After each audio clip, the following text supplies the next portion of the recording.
Fala turma, tudo bem por aí? Quero hoje trazer para vocês 5 alimentos que pela medicina chinesa vão ajudar na constipação. Então, bora lá soltar esse intestino.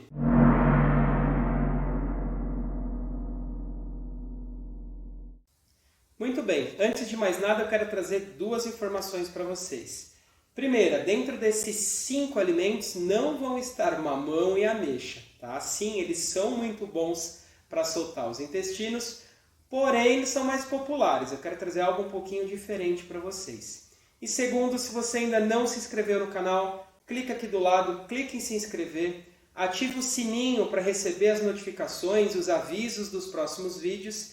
E se você conhece alguém aí que sofre de intestino preso e de constipação, aproveita para encaminhar esse vídeo. Vamos lá. O que é a constipação pela medicina chinesa? Basicamente é uma condição de desequilíbrio energético que se dá de 2 formas, seja uma condição de excesso ou uma condição de deficiência. Quando a gente está falando na situação de excesso, a gente pode associar, por exemplo, ao fígado. O fígado, quando ele está em excesso, ele pode gerar calor, e esse calor ele vem a ressecar os líquidos corporais. Ou seja, as fezes vão ficar mais duras, mais ressecadas, em casos mais graves, inclusive com sangue, eventualmente, e também aí com um odor mais fétido. Ainda nessa questão de excesso, também a gente tem a estagnação do qi do fígado. O fígado ele é um órgão responsável por controlar o livre fluxo do qi. Ou seja, ele vai ajudar no direcionamento da energia de todos os órgãos, de todas as vísceras do nosso corpo, inclusive dos intestinos. Quando esse qi do fígado estagna, ele pode vir a estagnar também, ou seja, impedir o movimento do nosso intestino. A gente está falando então do peristaltismo, que passa a ser comprometido. O peristaltismo nada mais é do que a contração dos músculos lisos que constituem os nossos intestinos, promovendo então aí o processo de digestão, o processo de movimentação dos alimentos aí pelo trato digestivo. Quando a gente pensa nesse fígado, é interessante que ele é um órgão relacionado ao movimento madeira, que pela medicina chinesa o sentimento é a raiva. Então raiva, irritabilidade, impaciência. A gente tem vários exemplos, várias pessoas, talvez, espero que não, mas talvez você seja uma delas, que em movimentos, em dias mais estressantes, acaba ficando com o intestino mais constipado. É esse movimento madeira gerando calor e ou estagnando. O que você pode fazer para evitar esses desequilíbrios, por exemplo, é evitar o consumo tanto de carne vermelha quanto de gorduras. São 2 tipos de alimentos aí que promovem esse calor e que podem promover essa estagnação. Já quando a gente pensa na deficiência propriamente dita, a gente está falando na deficiência da produção de líquidos corporais, ou seja, o seu metabolismo ele é mais lento na produção desses fluidos, consequentemente os mesmos sintomas, essa questão aí da constipação. Nessa situação é fundamental, num primeiro momento, hidratação. Você precisa beber água devidamente. O seu consumo hídrico precisa ser adequado. E num segundo momento, uma outra dica para vocês é mastigar. Quando você mastiga o alimento pausadamente, que é o modo correto, né? A gente fala lá, muitos dentistas, muitos outros profissionais de outras áreas falam, mastigue por 32 vezes, de modo lento. Sim, isso faz muita diferença. Mastigar o alimento, você está preparando o seu baço para captar melhor esses nutrientes, consequentemente formando mais líquidos corpóreos e, consequentemente, melhorando esse quadro aí de constipação. Dentro dessas 2 condições, excesso e deficiência, vale frisar que os quadros de deficiência eles tendem a ser mais demorados para que a gente alcance uma resposta. Costumo sempre dizer em aula que para várias patologias dentro da medicina chinesa é muito mais fácil a gente remover excesso do que a gente nutrir. O processo de nutrição ele leva um tempo um pouco maior. Então não é que de uma hora para outra a sua constipação será tratada, mas com esses alimentos que eu vou trazer agora já vai ajudar bastante se você conseguir incluir essa dieta no seu dia a dia. E eu trouxe 5 alimentos muito fáceis de vocês colocarem aí na rotina. Muito fáceis de vocês encontrarem para comprar. Num primeiro aspecto, eu quero trazer os alimentos que lubrificam os intestinos. Então, primeiro alimento a gente tem o espinafre. E aí você pode fazer o modo de preparo do jeito que você achar melhor, refogado, cozido, enfim.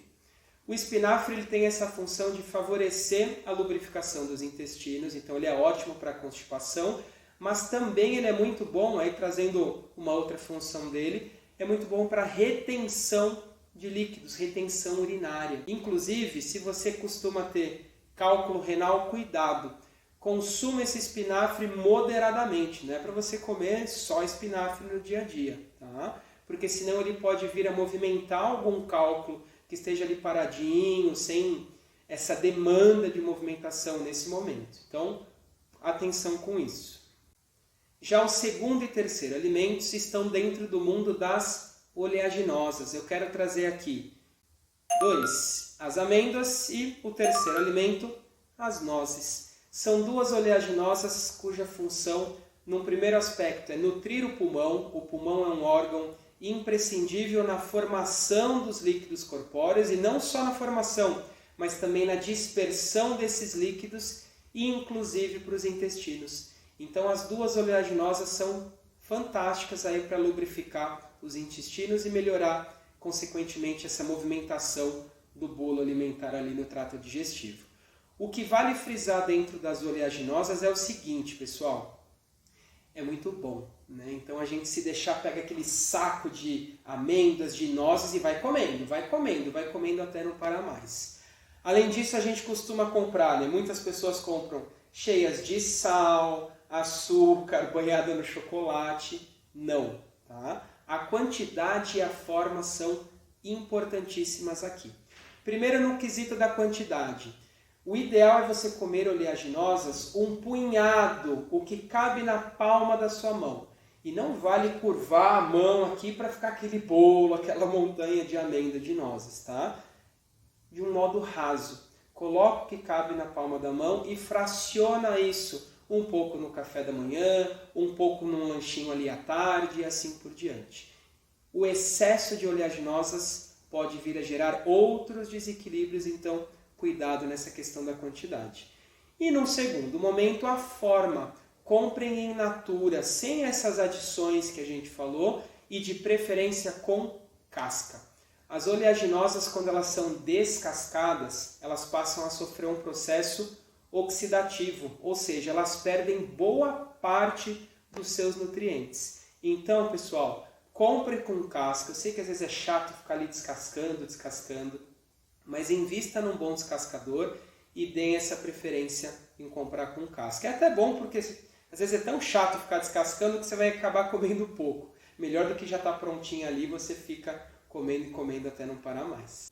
E já o quarto e quinto alimentos não estão no processo de lubrificação dos intestinos, mas sim no auxílio do movimento peristáltico. São 2 frutas, uma bastante popular, a outra nem tanto. E essa nem tanto, o quarto alimento, então, é o figo. O figo ele ajuda bastante nesse movimento dos alimentos ao longo do trato digestivo. E o quinto alimento é o coco, seja a água de coco ou a polpa propriamente dita, também favorece aí esse movimento. Aproveitando, eu vou trazer um bônus para vocês, que é o damasco, tá? O damasco, só tomem cuidado na quantidade também, o excesso pode gerar alguns desequilíbrios. Damasco 5, 6 unidades por dia. É outro alimento que também favorece a saúde dos intestinos, e o que eu quero trazer para vocês é o seguinte. Peguem um coco, pode ser um coco seco, por exemplo, tirem a água desse coco e a polpa e batam com essas 5, 6 unidades de damasco. Vai ser feito uma espécie de suco, uma espécie de smoothie, né? Aquele suco um pouquinho mais grosso, que é fantástico para esse movimento, para essa saúde intestinal, para quem sofre de intestino preso, para quem sofre de constipação. Além de nutritivo, além de eficaz nessa queixa, fica também muito gostoso, vale a pena vocês fazerem isso. Não vale adicionar açúcar, leite condensado, não preciso nem falar, né? façam eles aí de modo natural. E já que eu entrei na onda do bônus, né, falei o damasco, que seria o sexto alimento, eu quero trazer um último, que é o gergelim preto. Gergelim preto vocês podem pegar 1 colher de sopa por dia, não mais do que isso, e salpicar ali num arroz, numa salada, ou até num preparo, enfim, de algum alimento aí que você esteja cozinhando. Ele também vai ajudar nesse movimento intestinal. Então vejam, eu prometi 5, trouxe 7 dicas aí para vocês adicionarem na dieta de vocês. Tem N outros alimentos, como brinquei no começo, mamão e ameixa, que a maioria conhece, tem o quiabo, tem o mel, tem a pera, enfim. Mas esses 7 fáceis de se encontrar, fáceis de consumir e gostosos também, vocês podem adicionar aí no dia a dia e vão ter um excelente resultado aí no tratamento da constipação. É algo que vocês podem experimentar tanto em vocês mesmos, como também acabando indicando para os pacientes que têm essa dificuldade. Combinado? Obrigado pela atenção mais uma vez e espero que tenham gostado. A gente se vê no próximo vídeo aí com mais dicas. Obrigado, pessoal!